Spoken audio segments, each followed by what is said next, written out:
சிவபக்தன் என்றால் யார்? சிவன் அடியார் என்றால் யார்? இரண்டுமே ஒன்று போல்தான் தெரியும். ஆனால் சிவபக்தனுக்கும் சிவன் அடியாருக்கும் சில வேறுபாடுகள் உண்டு.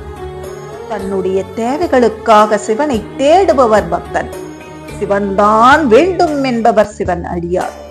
சிவனை வணங்குபவர் பக்தன். சிவனை மட்டுமே வணங்குபவர் அடியார். சிவனை கண்டு பணிபவன் பக்தன்.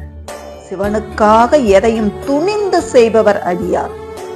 அறமல்ல சிவம் என்று உணராதவர் பக்தன். அன்பே சிவம் என உணர்ந்தவர் அடியார். கூட்டம் கூட்டமாக இறைவனை காண்பவர் பக்தன். கூட்டம் போன பின்பு ஈசனின் அழகை தனித்து நின்று ரசிப்பவர் அடியார். ஈசனை அடைய சுத்தமாக இருக்க வேண்டும் என நினைப்பவர் பக்தன். சுத்தத்தை பெரிதாக எண்ணாமல் சித்தத்தை சிவன்பால் வைப்பவர் அடியார்.